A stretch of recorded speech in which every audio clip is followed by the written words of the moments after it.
tu n'as pas le Saint-Esprit, tu n'iras pas au ciel.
Cette ville, Père, et tu as mis dans nos cœurs les désirs ardents de venir dans ta maison lorsque l'heure est sonnée. Vois ce sacrifice, Père, que nous faisons pour toi, et toi, les dieux du ciel, ne reste pas insensible à cela, Père. Bénis chaque frère, chaque sœur qui est déjà présent en ces lieux. Et Dieu de grâce, tu sais dans quel état nous nous tenons derrière cette chair maintenant. Nous avons besoin de ta grâce, Père. Pardonne nos défauts, nos manquements, regarde-nous à travers ton sang versé et viens nous en aide, Père, et aide aussi en même temps ton serviteur qui est en cours de route, Papa. Nous nous attendons à toi pour cette soirée. Ma prière est que quiconque a déjà franchi les portes de cette église, enfin d'entrer ici de t'adorer, Père, qu'il ne retourne pas tel qu'il est venu, Seigneur. Que tu le bénisses, que tu bénisses sa maison, que tu bénisses ses activités, que tu bénisses son foyer, que tu le bénisses, Père, au centuple, Père éternel de gloire. Je te demande de tout cœur, avec foi, au nom de notre Sauveur et Seigneur Jésus-Christ, notre Dieu. Amen. Que le Seigneur Dieu vous bénisse très richement ce soir. C'est une surprise, je ne devais pas être là. Mais comme la famille était venue là où j'étais, je me suis seulement senti obligé de venir les accompagner. Comme on n'avait pas culte de l'autre côté là aujourd'hui. Et malgré tout le temps qu'on a mis en cours de route, Dieu a fait grâce qu'on arrive quand même. Je crois que comme nous nous revoyons encore, ça fait de la joie. Nous disons d'abord le Seigneur pour cette grâce.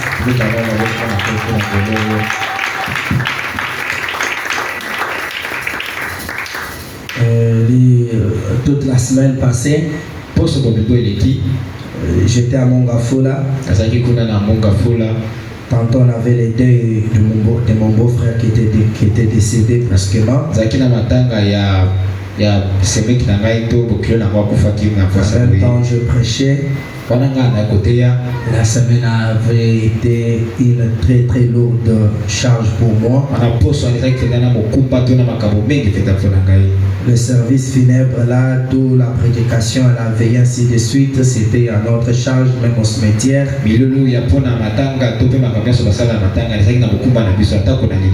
Que le Seigneur bénisse tous qui avaient pensé à nous. Et qu'il bénisse même ceux qui avaient l'intention de venir mais qui n'étaient pas venus.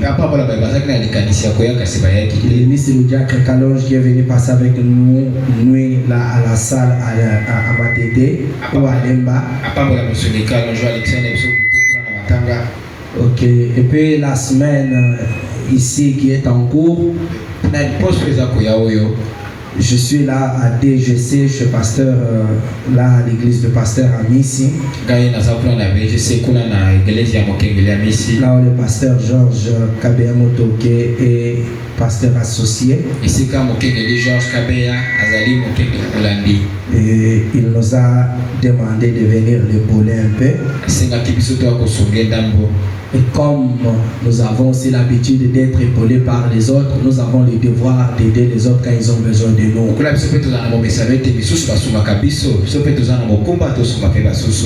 Et j'avais parlé avec le frère Alex. Il m'avait fait voir que ce n'était pas facile, mais qu'il va s'efforcer parce que le transport de quitter Gombe jusqu'ici est devenu très très difficile. Et je venais de faire le petit calcul avec mon épouse dès qu'on est arrivé à la maison. Nous, on a dépensé 30 000 francs pour quitter Kitambo jusqu'ici.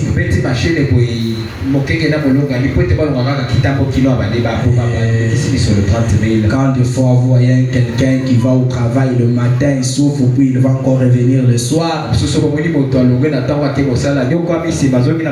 Mais ceux pour qui ils viennent ne viennent même pas. En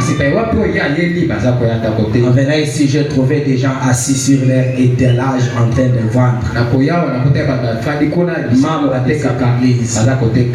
Alors vous que j'ai trouvé ici, que le Seigneur Jésus-Christ, le Dieu de William Branham,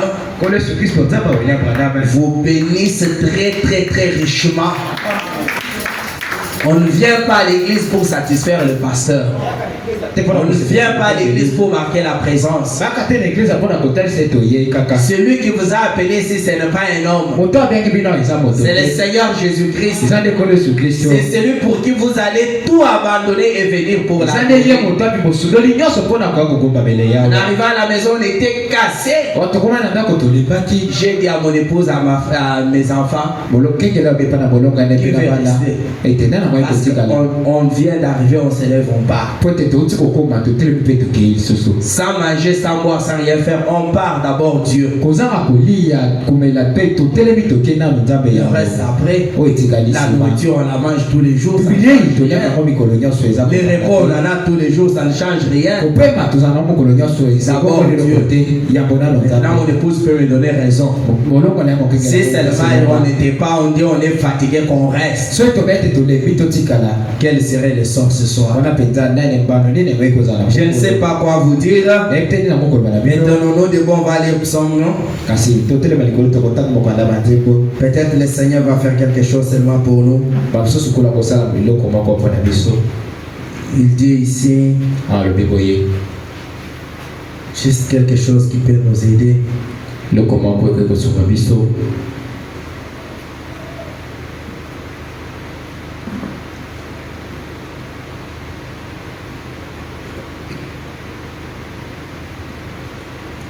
Je crois que vous êtes dans la joie ce soir. Au cours d'un culte tel que vous êtes venus là, même si on dit seulement que Dieu vous bénisse, prions, rentrons chez nous. Le Seigneur va vous bénir. Je voudrais lire Psaume 71.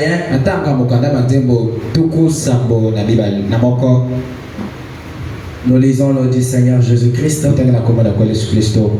Éternel, Yahweh, je cherche en toi mon refuge. Que jamais je ne sois confondu. Dans ta justice, sauve-moi et délivre-moi. Incline vers moi ton oreille et secours-moi. Sois pour moi un rocher qui me serve d'asile, où je puisse toujours me retirer. Tu as résolu de me sauver, car tu es mon rocher et ma forteresse. Amen. Acceptez de vous rasseoir et je vais continuer à lire. C'est le Seigneur qui a résolu de nous sauver. Car il est notre rocher et notre forteresse. Écoutez attentivement ces psaumes. Mon Dieu, délivre-moi de la main du méchant, de la main de l'homme inique et violent. Car tu es mon espérance, Seigneur éternel. En toi, je me confie de ma jeunesse. Dès le ventre de ma mère, je m'appuie sur toi. C'est toi qui m'as fait sortir du sein maternel. C'est toi qui m'as fait sortir du sein maternel. Tu es sans cesse l'objet de mes louanges. Amen, amen. Amen. Est-ce que l'Éternel est sans cesse l'objet de votre louange? Si vous voulez ouvrir votre bouche, est-ce pour la louange de l'Éternel? Je ne sais pas. Mais David lui disait, Éternel, tu es sans cesse l'objet de mes louanges. Je suis pour plusieurs comme un prodige.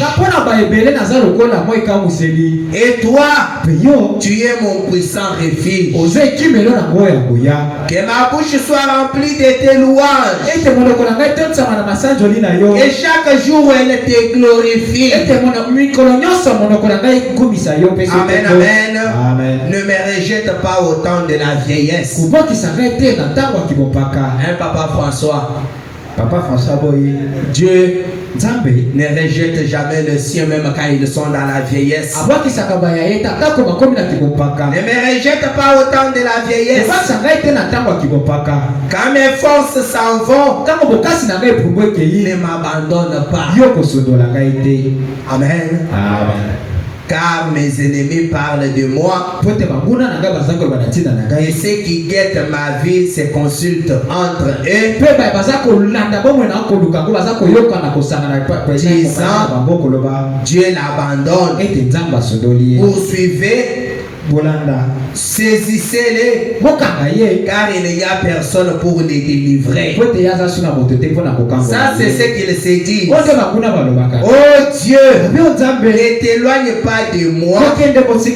Mon Dieu, viens en hâte à mon secours.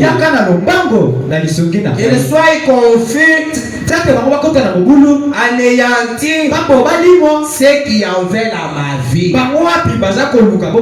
Il soit couvert de honte et d'opprobre ceux qui cherchent ma perte. Et moi, j'espérerai toujours. Je te louerai de plus en plus. Ma bouche publiera ta justice, ton salut chaque jour.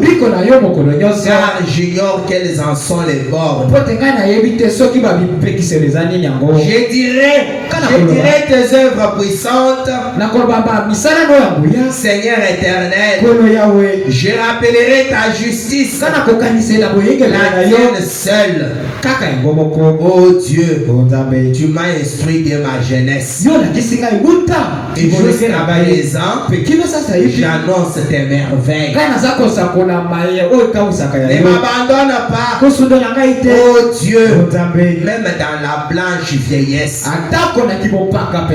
afin que j'annonce ta force à la génération présente, ta puissance à la génération future. Amen, amen. Quand je lisais ces psaumes, il m'est arrivé. Et une fois j'avais dit dans cette salle que Seigneur, pour telle ou telle raison, tu ou moi, que même ma femme reste veuve, mes enfants stériles. Mais quand je pense à ceci, je dis que ces paroles-là soient anéanties. Je vive encore le plus longtemps possible, afin que j'annonce ta force à la génération présente, ta puissance à la génération future. Amen. Que le Seigneur vous accorde de longues années. Parce que cela est pour sa gloire. Les enfants que vous avez, celles que vous pouvez bien les élever. Que le Seigneur vous accorde beaucoup d'années. Que vos cheveux blanchissent. Amen. Amen. Amen. Que le Seigneur vous bénisse. Je pense que maintenant, nous devons écouter la partie qu'il nous avait réservée ce soir à travers son serviteur qu'il avait déjà préparé. Amen, amen. Inclinons nos têtes. Dieu bien-aimé, maître des temps et des circonstances. Tout de tout ça qui est là, tout le Waluwe was walu to sash kam dido lo e ngumu dinzolo sash bana ben wo shuma mapa kwenda uli moma ye bibubu before akale bitu kwata kuti to kole ne mwabe umfumu kanwe kujinga no to saga shumkana watina ngwa no mama ko tusko ko shuma mapa kwenda mfumu jene je bedi tomba nzambi bwali ke kuma kande tutu to sandi bu mwabe utomfumu ai kaje kubulongo jibe pera terre de gloire Yori mwamba wani wote kele makuru kumpala kibino kwa kele muji kufi ngale mushido je molwa eza wani umuyoso wa kutuji uji mude mwabe kwele kambwende no kuri yo Yesu Kristo kapira imo vuimulo to mfumu ayi ubene shobana mane bakaji ubene shobana ne bakona mfumu bavuji jile disaka ni jakalenge na mkale machendelele babishi bukole na bakanda mubiri mfumu babishi bichi mubi akuni mushibwadi ba mfumu ayi nubatwa mpanda mkale Yesu Kristo ubapa chakule chabo chamatu konso mkale wache Lela ubonda kukuma saba abo mkale wadu sanfumu bavutishile jakalenge ne jisaka mushibwadi ba mfumu ayi jitu kuchoso mwabu mukale sanya mukoboda bunene bweba sanya debeneme jitu kuchoso ya bunishu kuyikwimbile wewa mfumu ya mbebilene byebyenza ya mbamale ba ajike masanya na chukuma mukale wadu sanfumu mukale wachendelela kudeba abo ibu batulo bate samila uvulo Moise balekela yupe chonsi kwa mkache tatisho moyo wendi umuji muimu abe ujulo lete mfumu apeta bakanda muti Yesu Kristo mfumu uvulo kama ripose père éternel de gloire umupinga jilo bakanda tumo père éternel de gloire abo wosu wafubili miteke tanga na mfumu wewe ubakolesha jilo lete mkale Yesu Kristo mfumu abo bafu majaba kende mkale na Yesu ubapesi ditala le Seigneur jobele jilo lete mfumu abo baba chakuli ni chakunwa wewe nzandu wa bishima wewe mushimi wa baya moyo ubapesha chakuli ni chakunja muri Yesu Kristo mfumu wayi zangu abakanda abo ujadi kajije père éternel de gloire nous kwachishi sanyama ndio bikana bakakula katataka mfumu mutu sosuka sote mushadira mfumu wewe mwanga tabuchamu cha muri muchanze ba mfumu nukwatene muri mugwa mabene shetu mukale wano sa tutukula muri jita boja mfumu babutombi bwa tatu muri na mukale musogi Yesu Kristo zangu wetu amen amen amen Amen. Nous passons le micro à notre frère, que le Seigneur vous bénisse. Que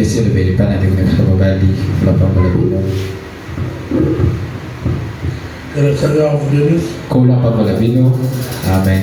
Je m'excuse pour le retard avec laquelle nous arrivons ici. Indépendamment de ma volonté,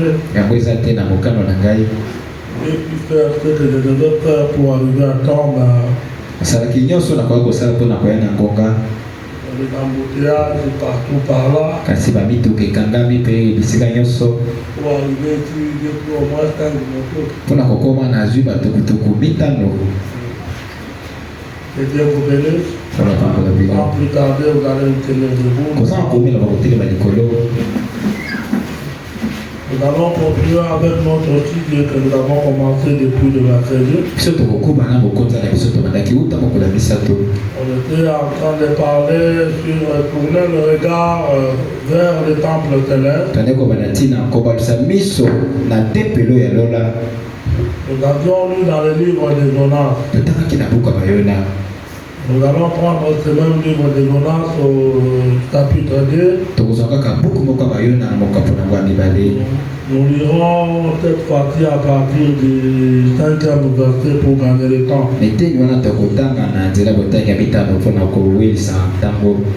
Les hommes ont couvert jusqu'à monter la ville. L'abîme m'a enveloppé. Les roseaux ont entouré ma tête. Je suis descendu jusqu'aux racines de mon taille. Les barres de la terre m'enfermaient pour toujours. Mais tu m'as fait remonter vivant à la source. L'Éternel, mon Dieu, quand mon âme était abattue au-dedans de moi, je me suis souvenu de l'Éternel et ma prière est parvenue jusqu'à toi dans ton saint temple. Celle qui s'attache à des vaines idoles éloigne de la miséricorde. Je t'offrirai des sacrifices avec un cri d'action de grâce. J'accomplirai le vœu que j'ai fait. Le salut vient de l'Éternel. L'Éternel parla au poisson et le poisson vomit son âme. Dieu notre Père céleste, nous te sommes intimement reconnaissants, Seigneur, pour ce moment que tu nous accordes maintenant, pour pouvoir écouter ta parole, Seigneur. Je m'abandonne à toi, le Dieu de grâce et le Dieu de miséricorde. Écarte-moi du Sénat et viens utiliser les dons que tu as placés à moi afin de pouvoir communiquer quelque chose. Divin Sauveur, ouais-nous, Seigneur, afin que nous puissions avoir de l'onction et que par cette onction, Seigneur, le Christ de la parole et la vie soient transmises, Seigneur. Bénis tout un chacun de nous, Seigneur, de grâce.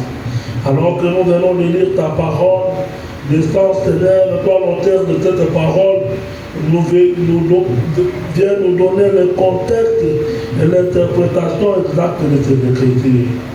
Nous condamnons, Seigneur, tout esprit qui ne confesse pas le nom de Christ. Et nous te dédions cette partie du début jusqu'à la fin. Au nom du Seigneur Jésus-Christ. Amen. Que Dieu vous bénisse. Que Dieu vous bénisse. Nous avions parlé depuis le mercredi. Nous étions en train de parler sur tourner le regard vers le temple céleste. Pendant que nous étions en train de parler, nous avons eu à toucher certains détails. Nous avons eu à toucher certains détails du comportement qu'un croyant devait avoir. Lorsque nous promettons à Dieu quelque chose, nous devons faire attention de respecter cela. Parce que si nous ne respectons pas cela correctement, cela va nous créer des ennuis. Nous avons évolué. Nous avons dit la situation de Jonas. Jonas est un prophète loin de Dieu. À un moment donné, Dieu lui a confié une mission. Il a dit Jonas, à Ninive, le péché est acquis. Tu pars à Ninive, tu pars avertir les hommes et les femmes. Il va détruire Ninive. Jonas a trouvé bon de refuser. Il a dit, je suis fatigué de tes enfants. Je suis fatigué de tes missions. Je ne pars pas. Au lieu d'aller à Ninive, Jonas a pris le bateau qui allait à Tarsis. Arrivé au milieu de la mer, la mer a commencé à... il y avait des vagues de marée. Pour les commerçants qui étaient avec lui dans les navires, on de leur marchandise d'été. À cause de le péché d'un tel homme, la mer amenait toute l'église à faillir. Voilà que Jonas était là. Il est venu dans lui pour voyager. Les commerçants étaient aussi dans la navire. À cause du péché de Jonas, l'Éternel a secoué la mer. Les commerçants ont perdu leur bien. Un homme d'affaires chrétien, moto moko mimbongo dans mokristo chaque affaire qu'il fait, il doit associer Dieu. ye na likambo nyonso aza kosala esengeli akangisa nzambe Il donne ta dîme. soki opesi mokono na Il zomi associe Dieu dans tes affaires. soki okangisi nzambe na misala na Il yo contacte pareil. na makambo boye Le Seigneur te parle. koyo akolongola Le akobikisa Seigneur yo pouvait t'empêcher d'emprunter le même navire que ton âme. nzambe okoki kopekisa yo ete yoka makambo toloko na yo na mpe mata miboko wana bango bazalaki bato bande kotala nzambe Amen, Église. Amen. Amen, Église. Amen. Le péché de ton âme. lisumu ayona Il a amené les autres à perdre leur vie. ekumbaki bato misusu babungisa biloko na bango Amen, Église. Amen. Mais kasi à un moment donné, na ntango moko boye ton âme t'a avoué. yo na ye atobeli alobi Pourtant, c'est un problème. abi nyonso eza likambo Lorsque vous avez un problème avec Dieu, ntango boza na likambo na lorsque nzambe quelque chose a surgi, ntango loko moko bebimi posa tu dois comprendre que ça, yo sekele soso nete oyo c'est boye peut-être à cause de cette bana mosusu ezali mpona eloko On soko a compris que c'est à cause du refus yo na sosolaki ezali nde na ntina nga boyaki que l'Éternel est en train de me poser. lekolo aza na kati ya kolanda ye On yo na a testé livré l'humain. yo na mikangi moko On a lié les mains. bakangi maboko On a lié les pieds. bakangi mpe makolo na Il singa t'a retrouvé en dessus de la mer. ya mikuti na se ya mai ya mbu En dessous de la mer. mikuti na se ya mai ya En mbu kuna entrailles de la kuna vallée. na kati ya libomo ya mbisi Il y a des babeme situations difficiles. wana likambo nini na pasi koleka Au fond de la mer. na se ya mai ya mbu Les mains liées. maboko bakangi singa Les pieds liés. makolo mpe lokola Dans les entrailles de na l'enfant. kati ya libomo ya mbisi ya monene Amen, Église. Amen.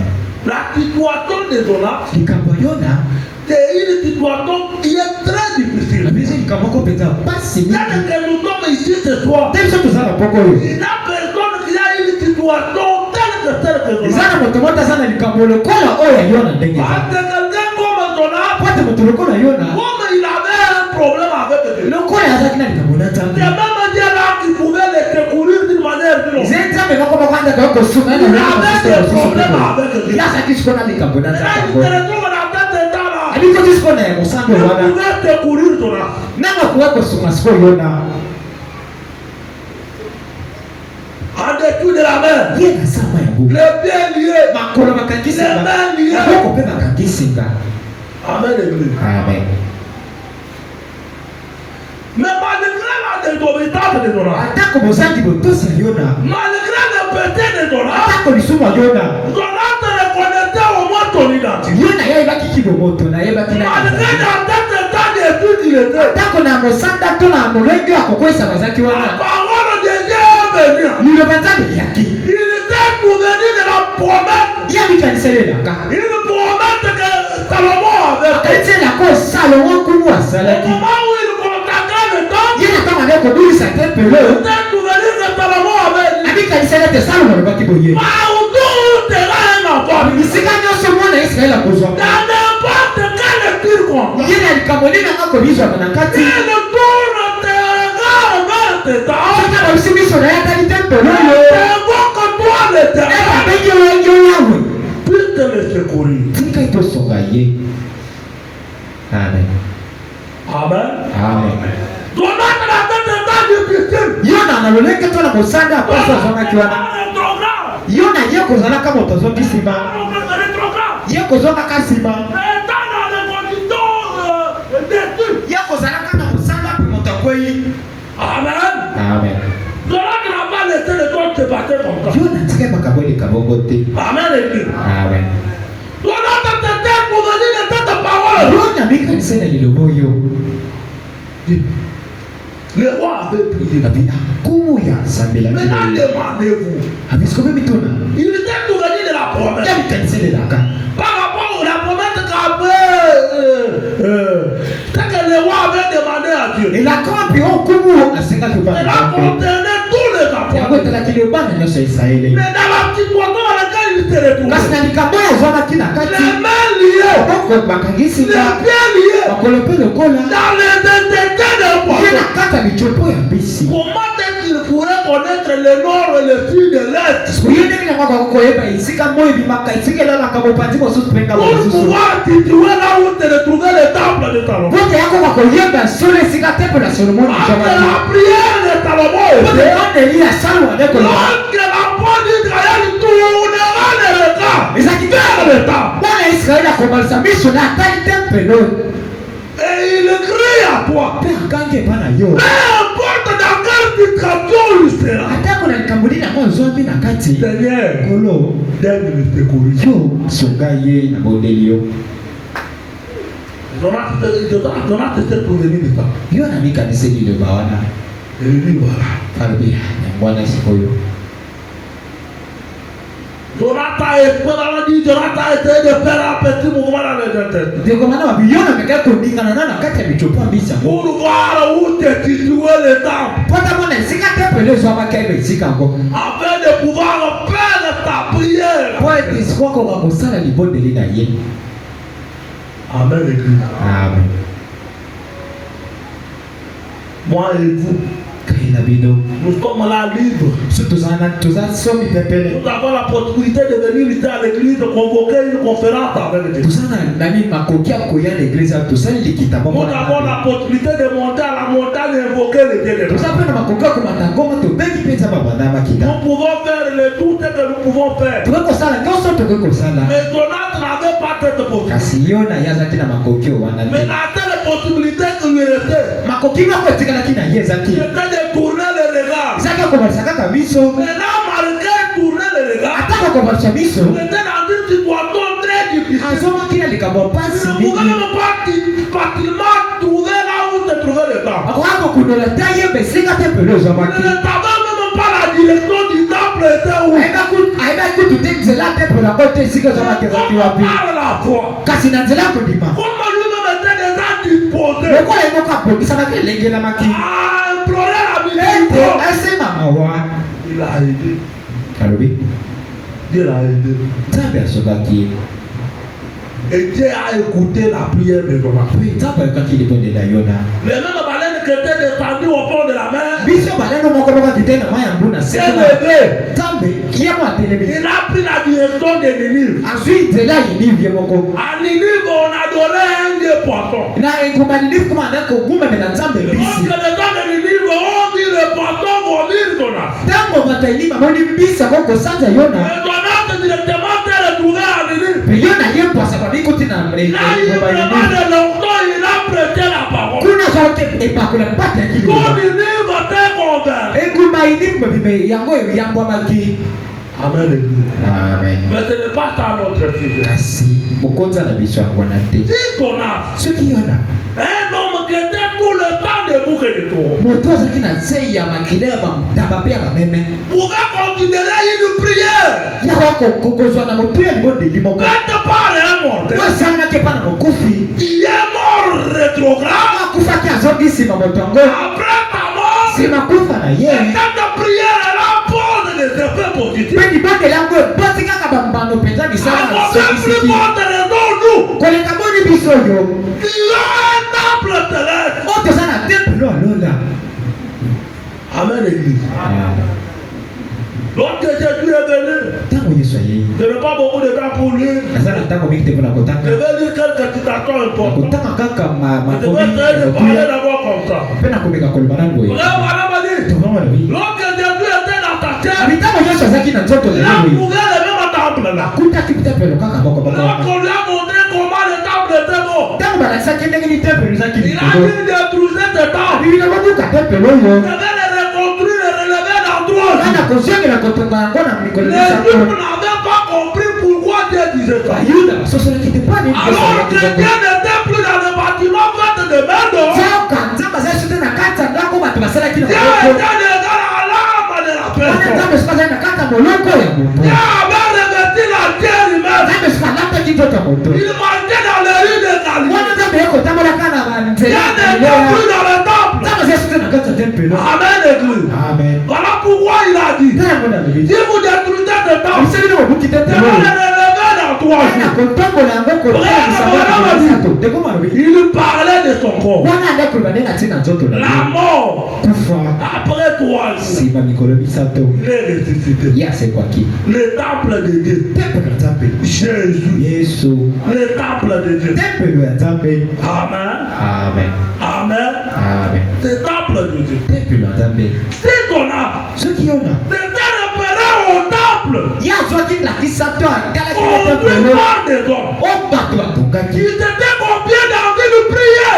ete avec kabila kati Mais ya un homme mort de trop grave. wapi moto yango akufaki azongisi basalaki Il a trouvé la solution à son problème. ye azwaki eyalo na likambo na ye À combien plus forte raison moi et vous? koleka boni yo na ngai Ils ont un temple vivant bai wapi baza na tempele eza na bomoi à laquelle nous pouvons tourner nos regards temple yango tokoki kokolisa biso na biso kotala yango et dire Seigneur, mpe koloba kolo souviens-toi de moi. kanisela ngai Seigneur, kolo tu avais dit, yo olobaki tu avais dit, olobaki tu avais dit, yo olobaki regarde mon cas. tala sikoyo likambo na ngai Attends, Fatih, ce n'est pas un mortel. kote mbalo eza so te mokufi Nous n'avons pas la parole d'un mortel qui va nous servir. toza na liloba moko te oyo mokufi aloba oyo kosunga biso Nous avons la parole de Dieu entre nos mains. toza na liloba nzambe na maboko na Nous biso avons les promesses du jour entre nos mains. toza na lelaka mokolo na maboko na biso La parole de lui-même. liloba oyo ayembei Les promesses qu'il nous a faites de lui-même. bilaka oyo ye moko asali biso Pourquoi nous ne parvenons pas toujours? mpo na nini boza kokoka kaka te Amen, l'église. amen Pourquoi nous ne parvenons pas toujours? mpo na nini toza kokoka kaka te kokoma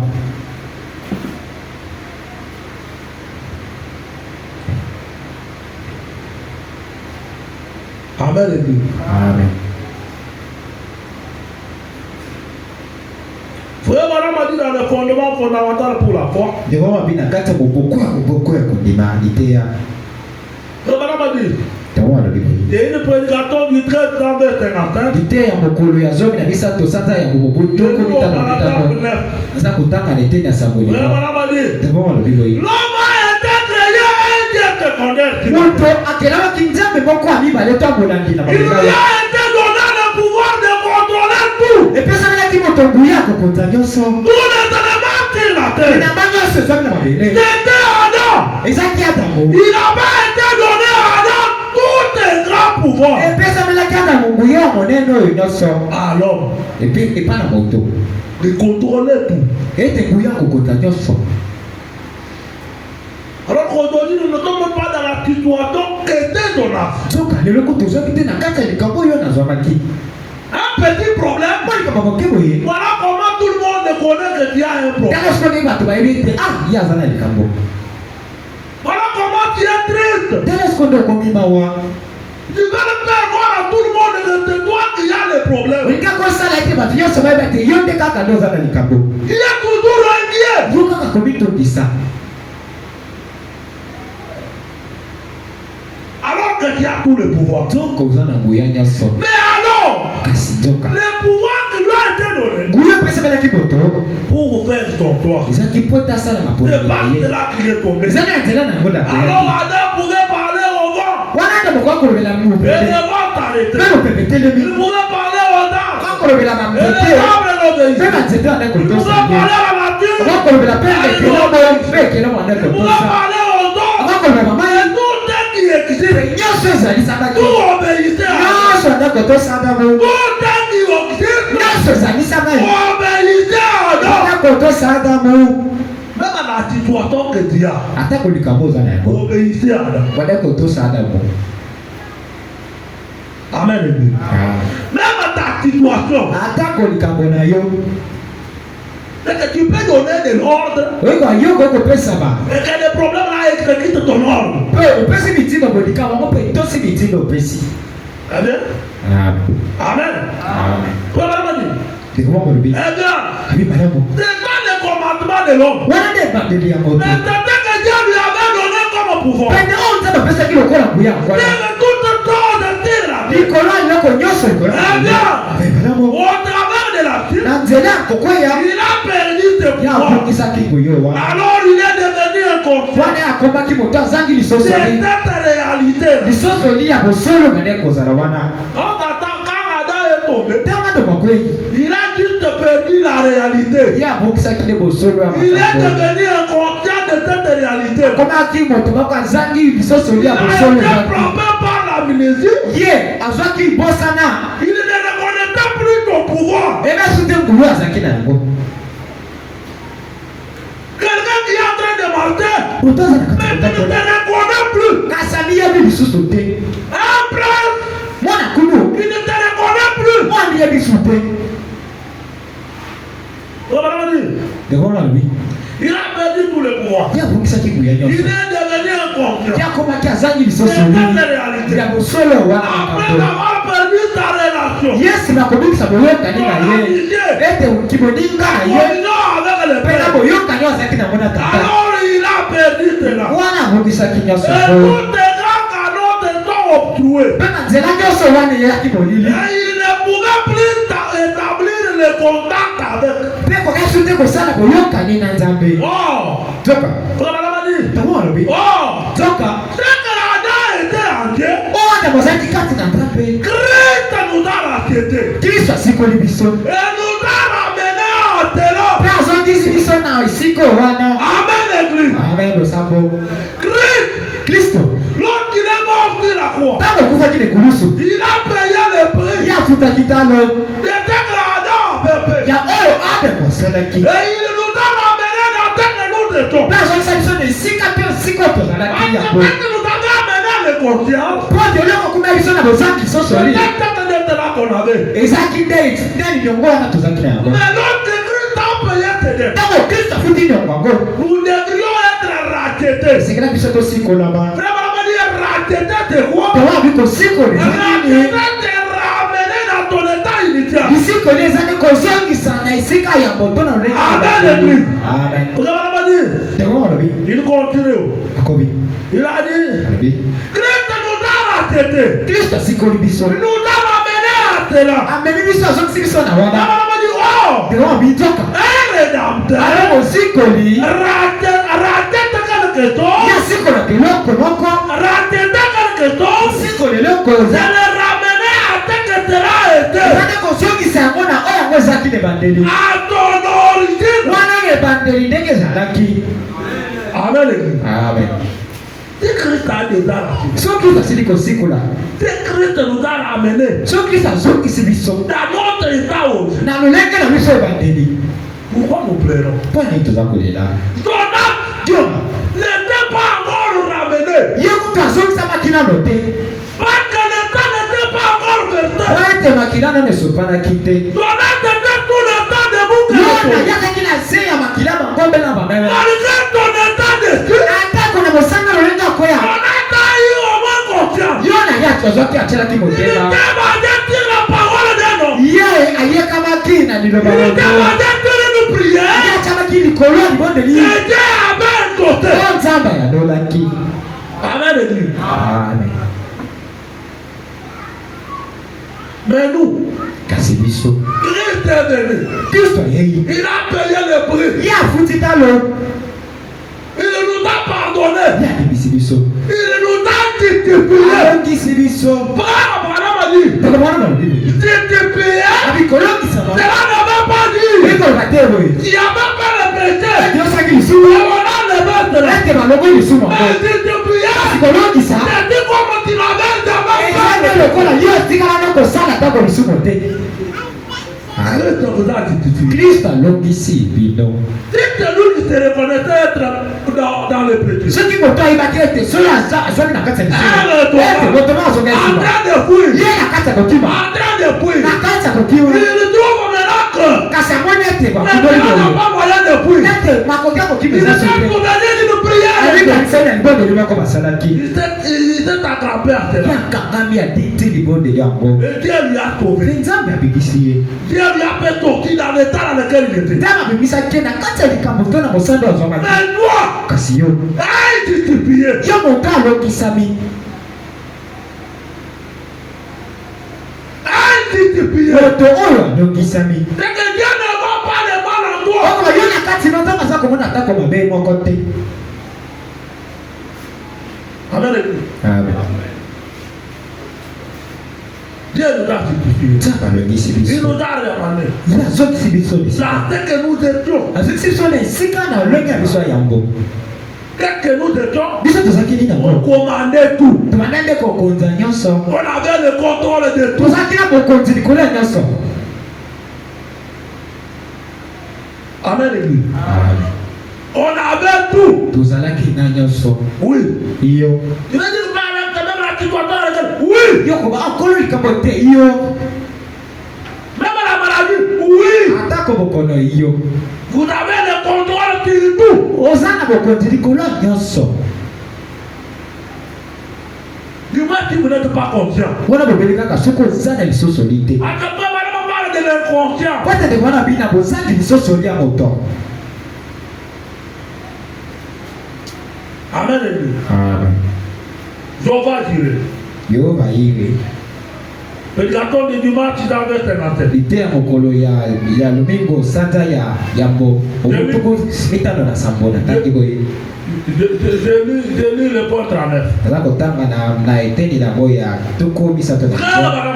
Diko mama lobi. Eh bien, Bi madamo. il avait abonné ses prédicateurs. Yebi sama melaki moteyo. Dans une mer en furie. Na kati ya maya mbuma kwa bone kubasiria. Alors, mer en furie, donc moi Kanda. Na kati ya maya mbuo ya kanta. Alors que le navire était sur le point de couler. Zoka masweza kina mosande chole Il a dit se détendre directement. Ya tupaki bana bako. Des grands poissons. Wambisa monelo. Il est allé se poser sur le fond de la mer. Tena komita na se maya mbuo ko. À plusieurs brasses de profondeur. Wana na mwamo zinga bataka ndambo. Il était mis là. Ya bicheona.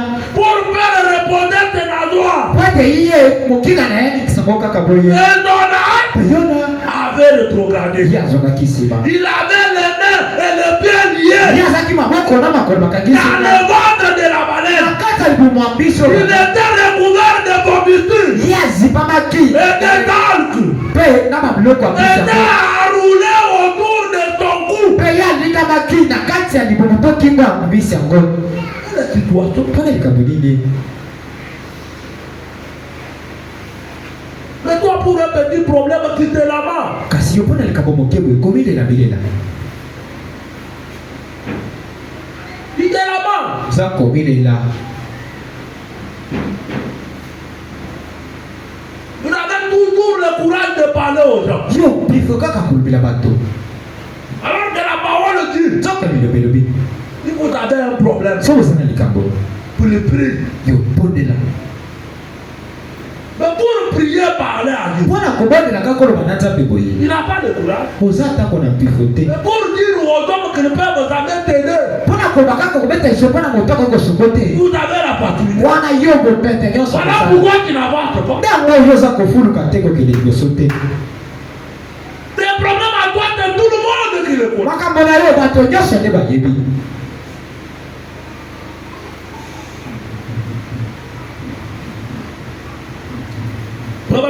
Ndeko malobi. Il était Alobi. mis là pour faire répondre tes nageoires. De sorte précis. Mafungo yawa. Frère, Ndeko mabali. il n'y a personne ici qui est dans une autre mauvaise situation. Eza na moto moko te awa o azwami na kati ya likambo moko ya mabe. Il n'y a personne ici qui est aussi dans une situation si mauvaise que Jonas. Eza na moto moko te azwami na kati ya likambo ya mabe koleka likambo moso azaki eto oyo nazaki na yango. Dans un bon. Moi j'ai manque d'argent. Mes enfants vont manger quoi? Mes enfants vont vêtir quoi? Allez là-bas à Kalembele, que vous allez voir des gens avec des enfants là-bas. Ils ne sont pas à parfaite santé. Soki na Kalembele mikolo kukuta bana kuna na bato bazata kuna toto kola. Et ils sont d'abord en train de lutter pour que leurs enfants soient en parfaite santé. Bazana kata kubuna pote bana bawazo wakakola kuna nzoto. Mais toi, le Dieu t'a donné la parfaite santé. Kasi onza ba peso toto kolongo no. Maintenant, dès qu'il y a des piqûres, c'est la parfaite santé, mais c'est les amis pour que les enfants. Ça passe bien ça. Toto kolongo na bana tobi la muba. Ah, il leur a donné la parfaite santé, qu'est-ce que toi tu as fait? Tango zambi ya pesi ba kolongo na nzoto yosko saleli ni sima. Comment on dit? Et comment on le dit? Je dis ceci. Alors bigoye. Mais, Kasi. quand dit ton âme, Yo na bini.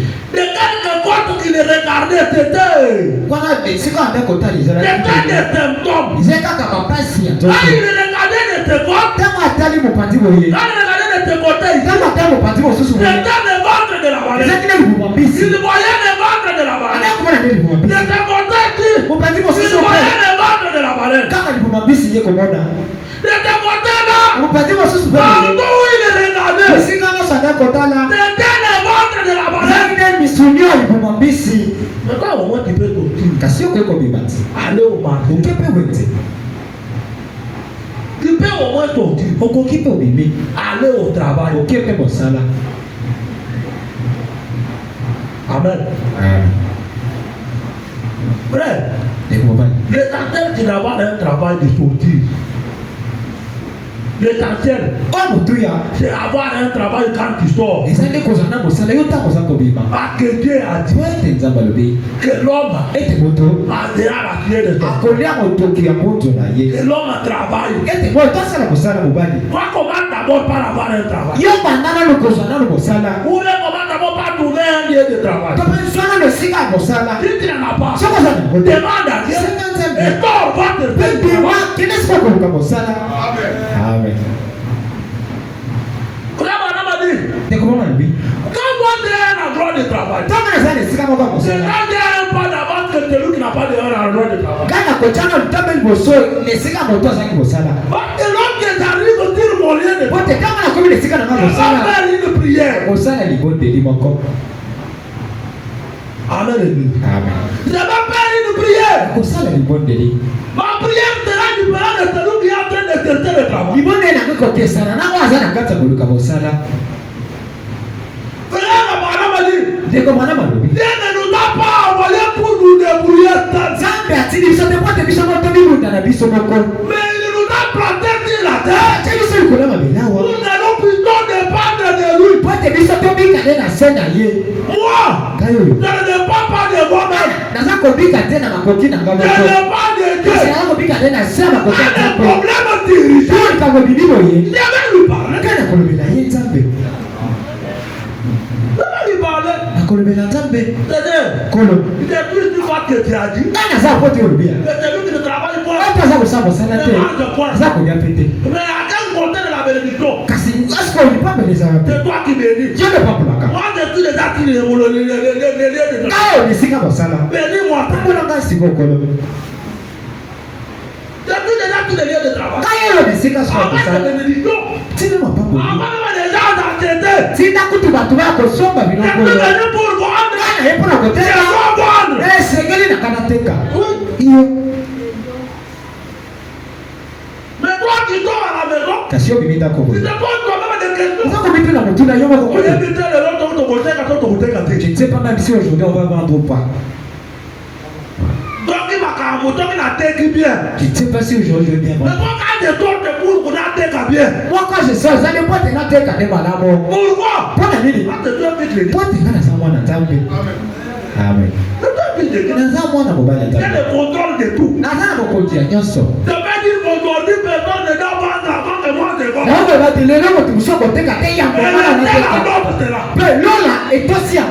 Pourquoi?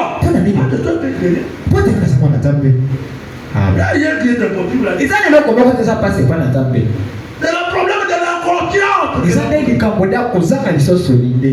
n'ont pas confiance en eux-mêmes. Les gens n'ont pas confiance en Dieu que Dieu a fait d'eux. Satan t'apporte le doute. Il est en train de douter ta position. Non.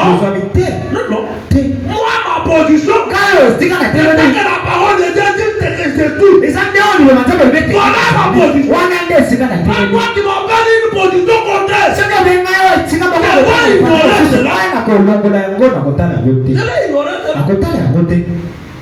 ignorer cela.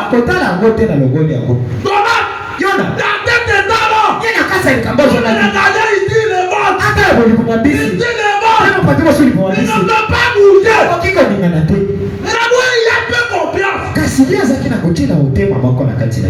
savait, il croyait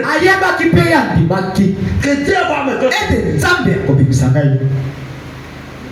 Comment il a prié de Jonas ici? Nous avons lu. Amen. Frère, c'est très simple le temps de Dieu. La délivrance que les gens sont en train de chercher dans les dénominations. Il n'y a personne autre. Et ça, le moto, tabik ça comme Là, on te délivre lui-même. moto, abika ko la kaye Tu moko. es plein de confiance. Ça, c'est quand ils sont solide.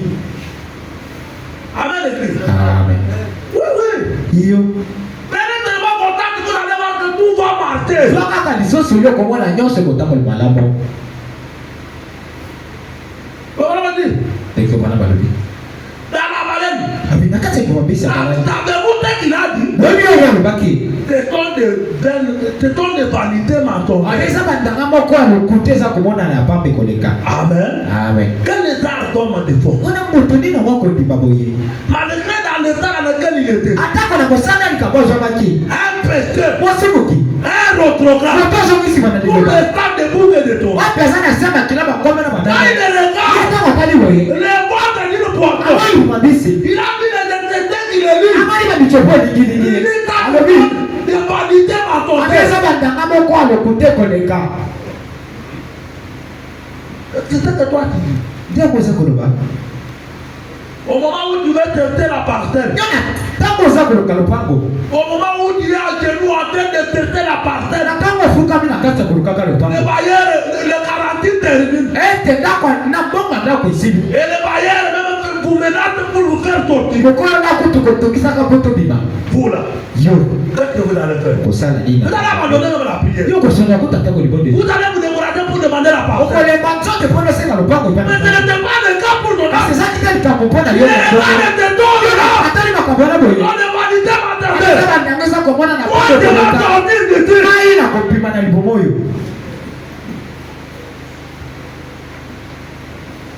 Le temps de vanité m'a tombé. Eza bantanga moko ya lokuté. C'est la manière de perdre l'ennemi déjà. Wana zande lolenge zambo monguna Il est en sana. train de te mettre la peur en vous. Asana kata ko chabo bandi Il est kati en yo. train de t'amener à douter de la parole. Na kata ko kumba yo Il est en otu train ka de t'amener à relier ta position. na kati ya ko kumba yo boss na tolo ngane siko Quand na. Dieu a appelé de toi, Oh nzamba sali pona yo. c'est que Dieu a appelé de toi. Oh nzamba sali yo Il za. t'amène à douter de là. Isikele kaka ubaki. Il faut vous douter à cela. Sema ko tuti tembe na ngoyo. Wana ye zambo la kamati bino bali bako. Moi, j'ai toujours dit que je suis un fils de Dieu. Kana batango sote kana zamba na zambe. Quand ta dame vient me parler, je dis que je suis un fils de Tango Dieu. zambo na yebo na bi kana zambo na mobali zambe. Et la paix par ton temps. Pe oya sokola mina makila na ye. Justifié. Oya longi sami. Sanctifié. Wana ngwa perduli sami lo. Iyo. Toi qui viens pour me branler, m'enlever de tête pour Yo yipo na kolongola ngoni kisa kolongola ngani siko na telemi. Yo nani yango? qui est. Yo uzanani. Je vais t'en regarder tout de toi. Yo na tele makambo nyoso bona. De vanité ma Na colère. pia bandanga moko ya pambe koleka lokuta. Au moment où toi-même tu as dit, Yo ne sika je pio ne lo. vais pas te l'envoyer ici à l'hôpital. Kana kombe na mwana na l'hôpital Tu ote. dis tout tellement l'envoi. Soka ko tu osuni na kabana bo. Osime bo mam joto mote komi na motako bagati. Même le temps de prier de Atako epakola bya kosabeli limwe. alors que ce temps de vanité ma colère. Zoki za bandanga moko za kotelisa ba lokuté ko. Temo malobi. Lorsque Dieu amène des bénédictions auprès de toi, Tango za bazako pe mapako li pembe na yo te pa na yo. Satan essaie d'aggraver les choses Zambo lo ya zako pe ka ko yesa makambo pour nako. vous amener à douter. Weka kumba yo tuta Une tembe. fois vous doutez, Soka otuti tembe ko. vous perdez cette bénédiction. Obongi se prie pambo yango. Ah, que n'oubliez pas, Poti bobo salate. pour un enfant de Dieu, Pona mwana nzambe. tout ce qui lui arrive, Yote kombe la il kaye. ne doit pas être mauvais. Eza atako mabeto C'est malanga. Dieu qui est l'auteur. Zambe ni mokolo. C'est Dieu qui est l'auteur. Zambe ni mokolo makambo yango. Écoutez comme ça, madame a dit. Boko ne goma lo biawa. Dans la prédication, la tombe. Dalite ya maibokasi. La tombe. Aposa ya mai. Depuis 1965, Za kotanga tena sango kama mibale toko motoba na mibale. le 19 septembre 1965, Mokolo ya zomi na libwa j'ai sata vu le libwa. paragraphe 22. Naza kotanga tena sango toko na mibale. Toko mabibo. Bien des fois, Bimba mala mingi. Dieu t'arrange pour que nous retrouvions dans des situations difficiles. Nzambe amilenge na kotanga bibo kisa pote biso tozwa na kati makambo. Amen, l'église. Amen. Dieu Nzambe t'arrange amilengeli amibo. pour nous mettre dans des situations difficiles. Weta acha biso na kati makambo basi. Je lui fais madame. Anga naza kotanga biko Mais bana. tu as de quoi avec moi, monsieur. Izala bantu ba bana bawa. Je lui dis, Alobi. Dieu t'arrange Nzambe Nzamba bibongisi. Pour que nous nous retrouvions dans des situations difficiles. Ate bino bozwanga na kati makambo pasi. Où nous sommes obligés de regarder en haut. Na isika ngo na kati ya jambo to tina bitotala biso likolo. Des fois, il faut même te retrouver pour t'attirer un lit de l'hôpital. Bakoso to ko bikuta to na likolo beto l'hôpital. Pour aller quelque part. Papa to uzwami na isika sokolo boye. Pour pouvoir regarder en haut. Pota totala kaka likolo. Pour voir d'où viennent les grandes bénédictions de Dieu. Pota totala bisika mapapula Nzamba bilene utaka. Amen. Amen. Amen. Maintenant, toi qui t'arranges de te mettre dans des situations difficiles. So yo soki Nzamba bibongisa tona kati makambo pasi. Pour t'amener à tourner le regard vers les temples célestes. Pota komba yo tana temple lo ya lola. Est-ce que tu le fais? Yo osala yango. C'est le moment où tu commences à te lamenter. Ntango wana nde kutu komi komilela. Où tu commences à prendre le Wana sikoba disiko kolobela bato. tu commences même à t'endetter. Obandi kutu kokota banyongo. Je vous ai dit, Kala bina bino. vous avez voulu cette situation-là. Akotanga lite yo ndeko wana moyo. Tes créateurs n'entreront pas. Abia. Bato nyongo bakokota te. Ai. Bato bazana nyo bakokota te. Vous prenez des dettes dont vous n'êtes même pas à mesure de payer. Ki oza kozwa banyongo wapi oza tako na makoki ya kofuta Il te. est conscient Osioye nyango malamu. que je ne saurais pas payer cet argent à ce délai ici. Misolo na kwa kofuta ngote. Mais néanmoins tu prends. Kasata ko bongo oza kozwa kako defi. Regarde le Christ. Wana molimo nini? Ce n'est pas la cupidité. Soki eza lokoso mboko te. Mais les cupides n'entreront pas. Mpe bato bazala lokoso mboko bakokota te. Frère, voilà ma vie. Ndeko malobi boye. Amen, l'église. Amen. Et c'est le temps maintenant. Biso peza loko. Nous continuons avec l'histoire de Jonas. Tokoma na lisola ya. Savez-vous ce qu'il a dit? Boni oyo nalobaki. C'est pas de vanité, ma toi. Eza bandanga moko lokuta C'est apa l'envie de koleka. le reconsidérer. Na boyi nyonso ngo na motuya. Il a dit, Yalobi. je regarderai en haut. Kana kotala lisusu. Il faut faire ton temple. Bana moko lisusu na tempele ya bule. Amen. Amen. Éternel. Yahweh. En effet, Takoloma. il savait que l'homme que Salomon avait consacré ce temple, Yabeke te tamu Salomo nyabusu abulisaki tempele il oyo. avait dit, Alobaki. Éternel, Abi Yahweh. si ton peuple est en difficulté quelque chose, Soki libota na yo zwami na kati ya mikakata na esika sokolo.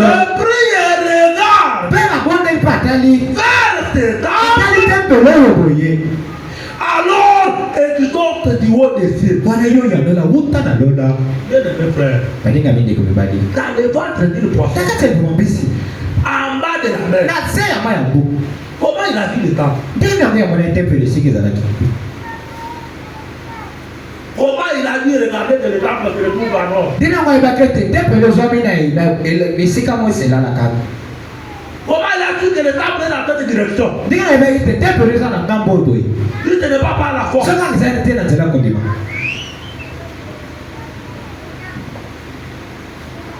Comment on a dit? Ndeko malobi. Il croyait dans la prière de Salomon. Yandimelaki na libonde ya Salomo. Et dit Jonas qui était dans tes conditions. Mpo boye yo nazwamaki na kati ya makambo bongo. Avec tes genres de symptômes. Ye na mapasi oyo banda Il komona. a dit regarder vers un temple terrestre. Ya koatala na tempele moko alola. Qui fut construit par un homme. Oyo tongomaki mpo na moto. Qui plus tard a Oyo rétrogradé. moto yango nsima ye azongaki Et il nsima. a pu croire et être délivré Mpe yandimaki mpe nsima akangolamaki. de tes symptômes. Akangolamaki na mapasi Et a refusé de le voir. bayaki komona kotala yango. À combien plus forte raison? Boni koleka. Les devriez-vous Ete biso esengeli mpe. pour qu'il y ait à remplir du Saint-Esprit. Bino bayekoza bototisami na bomosantu bosala bongo mpe. Amen, l'église. Amen. Ne regardez pas votre temple terrestre. Botala te tempele na bino ya mabele awa. Ouais. Iyo. On dit le temple terrestre. Ah bien, tempele oyo elola nde. Vous pouvez venir ici commencer à regarder la main. Yoko koya otali ndako boye. Non. Te. Regardez le corps. Tala nde nzoto ya Yesu Kristo. Regardez tes corps mémorial. Tala nde nzoto oyo ekaniselo. Regardez lorsque tes corps là bougent. Ndeko mabi ntango nzoto wana eza kodingana. Si cela bouge, les doigts comme Soki yango ebikisi mabisa mpe boye. quelque chose te partir la tête. Eloko moko na mabele oyo esalemi. Comment on dit?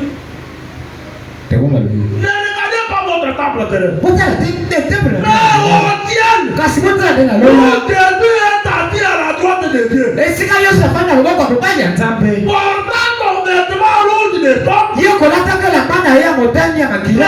L'intercession divine de votre combat. Ye kolobelaka na ntina ya oyo oza kotubela to kosakula. Amen, Église. Amen. Il parle de ce que vous confessez. kolanda na oyo oza kosakula na monoko. Mais vous ne priez pas. Yo kotobondelaka te. Si vous voulez parler, soki koloba pas sur eux. pas cette souffrance. Oh, pas sur eux. Ça c'est quelle souffrance? Oh, pas sur eux. Ça c'est quel genre de souffrance? Vous êtes allé côté là-bas. Nous sommes venus accompagner les autres. Yo, Oh, il y a côté là-bas. tu viendras accompagner seulement les autres. Tu seras seulement le malheureux. Parce que le fait que tu fais aussi le tabou. Parce que oyo aza kolobisa na monoko. Le fait que lui aussi. Nango oyo ye mpe kuna aza kolobela. Qu'est-ce que tu comprends? Yo oza kosakola nini na monoko? Qu'est-ce que tu comprends? Yo na monoko oza koloba nini? Dis les enfants. Likolo bana. Toi tu es tellement cadre. Yo kaka yo kizengi. Tu es en train de confesser quoi? Oza mpe na kati ya kotobela nini to koloba nini? Lui il dit la paix. Yesu akoloba tata. Là dit qu'il a dit. Alobete ya oyo kizengi. Etala mpa koma kizengi yango alobi. Mais c'est ça que tu as compris. Ntango oyo osakoli na monoko. C'est ça que tu as compris. Ntango oyo osakoli na bibebu na yo. Pourquoi ne pas continuer les bonnes paroles sur les enfants? Poni na kote koloba loba malamu likolo ya bana. Parce que c'est en là. Po ete eza nde na maloba wana nde. Vous avez mal Tekongo alobi. dit. Quelqu'un a rempli du temps de Soki moto atotiala na Biblia santu. il est en train d'entrer dans ce temps. Ya akoti na kibonganga Nzambe. Un royaume de sacrificateurs. Wana mokonzi moko ya bakanga Nzambe. Vous devez faire attirer attention de ce que vous dites de Seli bosala ngeli na oyo nyonso boza koloba na monoko. un chrétien n'est pas quelqu'un qui parle n'importe quoi. Mokristo aza moto tala makambo moko boya bongo na bongo Il te. y a beaucoup de mamans qui ont des malheurs aujourd'hui qui sont venus de leurs parents. Eza na bana lelo baza na motuya oyo baza nango bazwi yango te mpo na bauti. Les paroles, Baloba les insultes wana kofika. que vous prononcez sur votre. Oyo oza koma likolo ya bana wana. Un parent Moboti doit dire des bonnes paroles sur votre. esengela bamaloba malamu likolo ya bana na ye. Il doit souhaiter que les enfants soient les meilleurs. Esengela tombela bana bango bazala bana oyo baza na esengo. Amen. Non, non, non. Sikomo balobi. Mais dans l'intersection divine de votre confession. Wana kolobelaka na ntina oyo oza kosakola na Et monoko. des milliers de gens sont guéris partout. Mpe ebele bakiasi ya bato babikisami bisika nyonso. Et le but de voir tout ce qui est contraire à la parole de Dieu. baza koboya kotala nyonso etelemeli liloba na Nzambe. On prie pour vous. Bamoni mpo na yo boye. On vous dit que vous êtes babi nete obikisami. croyant. ndima na yo obikisami. Vous êtes là. Yo tumela obi liloba anga nabikisami. Non, moi je suis. loba ngai solo nabikisami. Il est de là, malgré que tu sens la fièvre. atako yo oza na nzoto moto wana boye. Malgré la fièvre vient de monter encore plus. atako nzoto moto emati. Je suis bien. yo tiakoli ete aza malamu. Le corps qui est assis sur le nzoto efandi kuna na ngwende. du Père, ikoba tata il croit qu'il est bien. andimi ete yabekisami. Encore de lui la porte. pesa ye nzoto kolokolo. amen. Et toi, tu es devenu un petit problème. yo ekomi likambo moke boye. Une petite continuation à l'église. kaka mwa kosakisi mbongo na eglise ya moke. Oh, moi je suis ton mère. ngai nazali kosala. Moi je suis ton ngai mère. nasalaka ye. Moi je suis ton mère. oyo ngai nasalaka Tu vas mosala. demeurer ton yo mère. mpe kotikala kaka moto azalaki mosala. Tu vas demeurer ton mère. okotikala kaka moto azalaki mosala. Tu dois refuser de ton mère. esengeli koboya bozalaki mosala wana. Comment on dit? likobana olobi. Il est. alobi. Dieu a dit c'est réglé. nzambe alobi ete likambo ezwi eyano esili iyo. Tout ce que Dieu a dit, nyonso nzambe alobi yango wana. c'est réglé. esili eyano ezwami. Est-ce que tout le contraire de ce que Dieu a dit? eloko moko etelemi nzambe alobi. Papa, c'est fait. yo kondima yango te boya. Le temps est déjà. ntango esili. On t'arrête, on pourrait qu'on je vais voir le dimanche. nakotala ntango mokolo mingi kotokokoba. Je vais dire d'abord une citation sur. ata kaka likomi moko awa nsima. Frère Baram a dit. likobana alobi. Il dit. alobi. C'est plus la postérité d'Abraham. ngai naza kokita nyamba na yama. Et c'est plus l'héritier de tout temps. mpe nga naza mosakoli ya biloko nyonso. Frère Baram a dit, oh là là. tebami yolana. Faites une fois d'entendre cela. bino bosala kaka bokitisa yango boye. Pas dans votre intellect. eza te na bwanya na bino to na mayele na Dans bino. votre kasi cœur. na motema na bino te. Une fois. na moko Et voyez ce que le diable fait. la sikoza bona kosala sima. Vous verrez ta lumière rouge. Bokomona nani pole na motani. Remonter la colline. Kwa matangomba kuna kobuta. C'est vrai. Eza solo. Il ne peut pas t'importer cela. Yeza bakoko yika ya ngote. Satan ne peut pas t'importer ça. Sabolo ye akoyite na ngopi kote. Frère, les choses de la pâte est comme les jeux. Makambo akondima boza net moi masano. Mais il perd ma tirade. Kasi tinga moko asikisiki. Vous parlez de Abraham. Kama nata bana yaba. Un vieux de 80 ans de Canton. Bakamoko mibutu mi baleto kama. En train de dire aux gens dans le quartier que je vais mettre au monde. Wana yena kata kolubaka na bato na bofale. Avec ma femme, il dit qu'il y a longtemps. Na bosi na ngao pe azana mibutu kus sambo. Vous partez de ce pas. Vous avez des appels de Moko. Vous partez que n'avez pas des gens qui te moquent de nous. Vous avez des actes de la bataille avec le Sekaye Kolo. Mais aujourd'hui, on a le courage de dire que nous sommes fils d'Abraham. Mais l'homme soit là plus fort que l'être de sa banane Abraham. Un enfant d'Abraham. Moi Abraham. Vous avez été de écouter le nom d'Abraham. Oui, mais on comprend pas l'âme il y a pas qui écoute en allant. Abraham. Abraham. Mais tes enfants devaient être comme Abraham. Abraham était comment?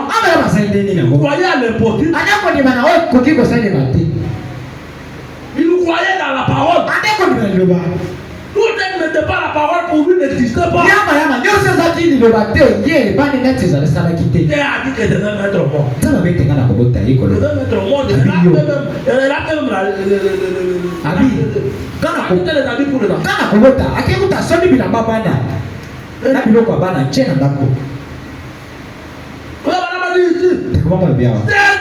postérité d'Abraham. Et j'ai vu hériter de toute chose. Abraham. Vous avez prêté ça ici. Que quand vous pouvez quitter ton pays, il part dans un autre pays. Où on lui a dit que le pays ici, c'est pour toi. Et pour tes enfants. Alors que ce pays-là avait le roi. Il y avait une armée là-bas. Mais il a cru. Il est allé là-bas. 400 ans plus tard. Ce sont des enfants de tes enfants. Il y a transporté de la terre. 400 ans. Abraham a cru. Il a transmis cette foi à ses enfants. Ses enfants ont transmis aux enfants des enfants. Tout à fait qu'ils ont matérialisé cela. Mais toi pour un petit rien, il ne croit même pas. Mon temps est déjà terminé. Mais tu es prêt de mourir cette situation, nous allons prier. Il aura pas d'occasion. occasion Au côté à Tombola. Le 25 novembre à Tel-Assis. Le thé bâti mokula tout bali na mitano santa zo na moko mo to mitano na toba. Na kotanga ite na samokama tu misato. Nous allons prier. Na kotanga pesa matobo. C'est que Dieu avait permis que nous puissions écouter aujourd'hui. Ndio mwanzo wa mkseto kalilo kwa. Toi t'entraînes. Na motanga ne ite na kama zo na misato. Mon frère! Kuna ngamo bali. N'ayez pas peur de demander à Dieu quoi que ça soit. Bora na mobangi te akosenga nzambe loko ni na ngoko kozala. N'ayez pas peur de demander à Dieu quoi que ça soit. Si tu as la foi, tu sens que tu sens à toi que Dieu me donne l'aéroport de Dieu reste pour moi. Je vais m'assurer. Je vais prier. Rien n'est impossible à Dieu. Si un pays, on l'a donné à Abraham. Dès qu'on est comment il va faire pour me donner cet aéroport. Mais comment tu dois faire? Prier. Oui. Et ça m'arrête là. N'ayez pas peur de demander à Dieu quoi que ça soit. eloko nini yango ezali. Vous devez exiger à Dieu. Ese bino bosenga yango Nzambe. Allez voir madame frère. Batisa loba ndende kwa. Dites amen. Mwana wa amen. Vous devez exiger à Dieu. C'est quoi ça Nzambe loko yango lokolo boye. Vous plutôt demandez à Dieu tout ce qu'il a promis. Peuple bosenga Nzambe nyonso Nzambe alaki. En effet, Ekoloba. je vous présente un Dieu qui est omnipotent. Soki ngana elisi bino Nzambe poko aza koyingo ya. Et qui est tout puissant. Peko aza muna nguya nyonso. Et si je suis un serviteur de Dieu, Songa na mosala Nzambe. je dois accomplir les œuvres de Dieu. Natina bino kokisa misala Nzambe. Et si je fais les œuvres de Dieu, Songa na sali misala Nzambe. je dois demander à Dieu de m'accorder des dons qui se passent. Esenga singa Nzambe pesa na makambo za na kati ya koleka. Parce que Lui, me demande de faire l'impossible. asengi ngana sala o sale makate. Oui, Iyo. l'impossible c'est quoi? O sale makate zali na go. Ou même à moi, Obitawo. accepter l'aéroport. Asombi kaka ndako pepo. De devenir mon aéroport privé. Ekomi ya ngamo kota kwa pepo na ngamoko. Pour voyager, vous me payez. Pona kaka nazo ndani ndipo opumba na pepo bofuti nga bisolo ke. Iyo. Ce n'est pas impossible à Dieu. Eza pas cité pa na Nzambe. Ce n'est pas impossible à Dieu. Eza pas cité pa na Nzambe. Ce n'est pas impossible à Dieu. Eza pas cité pa na Nzambe. Dieu nous dit de transporter les montagnes. Nzambe na soto tongo na ngomba. Si vous avez la foi, Soko za na kondima. si vous croyez So ça, kyondi misolo. vous allez demander à Dieu de Oya. Okosema Nzambe nani ngomba mo La ya. maison du président. Ona ndako ya mo. Ya kotoka. Beti kolo ndingo pesa hata kuna iwana. Rien n'est impossible à Dieu. Eloko moko eza pasi pa na Nzambe te. Vous mettez les mots. Ce n'est pas les mots. Wani za mwana Ce ngani? n'est pas les vocabulaire. Wani za mwana ngomba na bibisa C'est ni. l'apôtre de Dieu qui le dit. Oye mwana kwa Nzambe ndio biba lubango. Amen. Église. Amen. Vous les gens me regardent tout comme je suis fou. Je ne dis pas fou. Kana za liboma te ya solo. Je vous dis la vérité. Nani na mwana solo. Tu vas chez vous là-bas. Oye pa no wana Tu isikoza. vas les vendeurs d'ici. Oye ni bozana awa. Les vendeurs de là. Bozana mpasi Tu bosisi. vas dire à Dieu de même appartenir au milieu. Oye ba Nzambe na nini lopana na katikati ya boye. Les vendeurs d'ici se réveillent le matin. Mozali mpota la mkina Tu pongo. trouves un nouveau vendeur au milieu. Akuti mozali mosusu ya sika na Les d'ici se katikati. réveillent le matin. Oye mkina kama Tu mosusu. trouves un nouveau vendeur. Mozali mosusu na katikati ya sika kuti. Hey koki kosaleba. C'est possible. Ekoki kosaleba. Qui est le créateur de la terre? Amen. Qui est le créateur de Ana la terre? komo kenya mabele. Qui a créé la terre? Ana kenya mabele. Amen.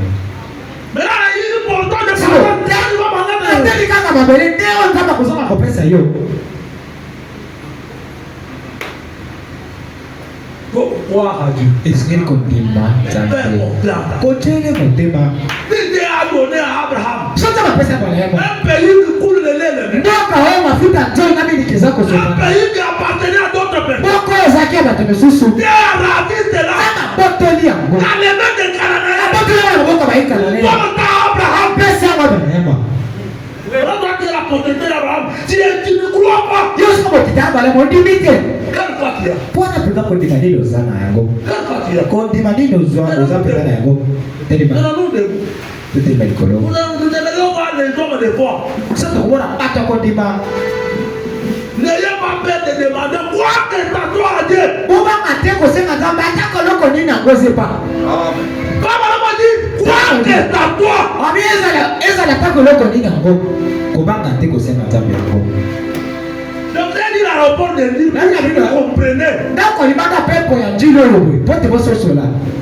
Vous pouvez demander à Dieu quoi que ça soit. Yo ko ngo sema Nzambe loko nini ngo pepo za. Pe abeshi yo ngo pe. Amen. Et il vous donne. Pe Nzambe apesi yo pe Et loko. vous vous doutez de votre problème. So yo beti tembe wana le likabona yo. Parce que lui me demande de lui faire l'impossible. Pote ye asenga na sala oiko iko sala mate. C'est toi lui demander. Kasi kana senga ye. C'est toi l'invoquer. Esenga benga ye. Maintenir là et dire. Nata na ona pina loba. Dieu, Tsambe. c'est toi qui as promis cela. Yona lo la kia ngo. Pour le faire aussi. Osala pe. groupé.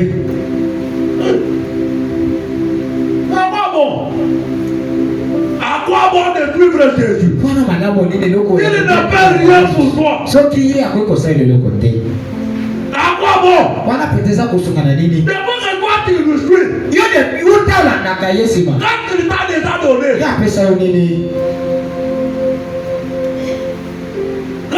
déjà donné, le dimanche tu te portes à abdir le temps de vie. Nous conduisons. Vous allez le voir sur cœur. Je parlais sur la question. Est-ce que comme nous réellement ramener? Comme nous réellement ramener?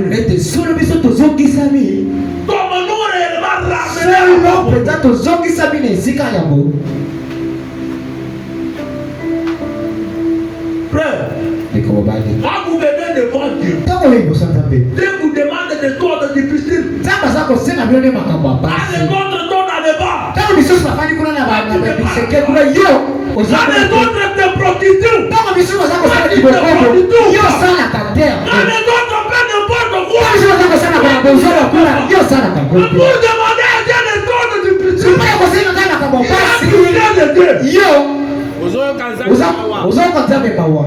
La quitté de Dieu. Non. La parole ne nous a pas donné cette parole pour les lire seulement. Non, il faut que nous le pratiquions. Ne nous parlons de là.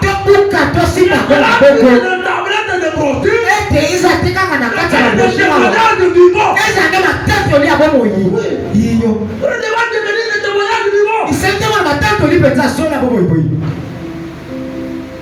Il faut prendre le christianisme au sérieux.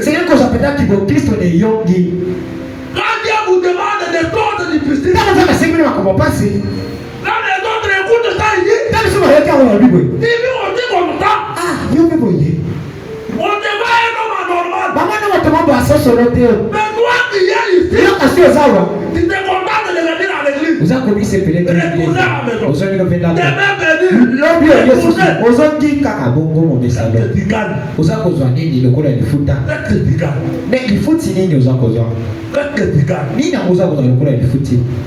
Il est ici comme un fanatique. Non. Le christianisme matériel. Il faut prendre des décisions. Toi qui l'es Dieu. Toi qui ne l'es pas.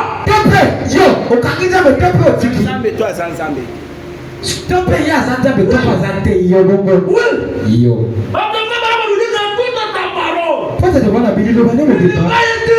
Pour l'accomplir. Il va prendre une promesse. De m'approprier une promesse. Jusqu'à ce que tu vois de là t'accomplir. Tu t'appelles enfant de Dieu, enfant de Dieu. Quand on dit apporter là-bas, tu dis amen. Tu prouves que toi tu es propriétaire là-bas. Tu vis dans la mystère. Il a été difficile de demander même la prière pour le monde de terre.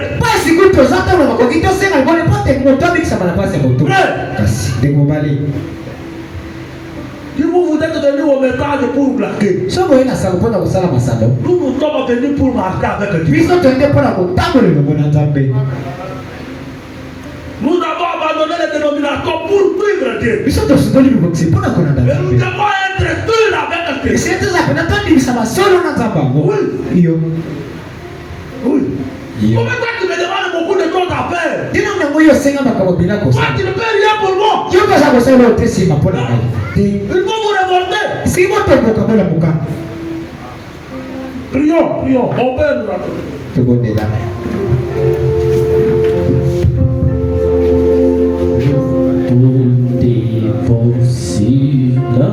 Que chacun parle à Dieu. Parle à Dieu comme un homme révolté. Parle à Dieu comme un homme révolté. Parle à Dieu comme une femme révoltée.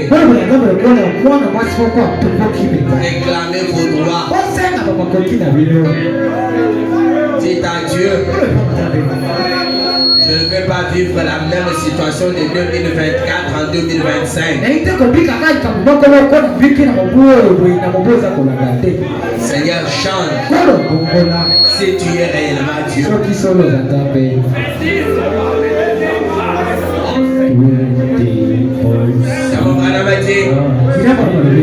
C'est l'enfant qui réclame beaucoup, à qui on donne beaucoup. C'est l'enfant qui pleure trop, à qui on sert le plus.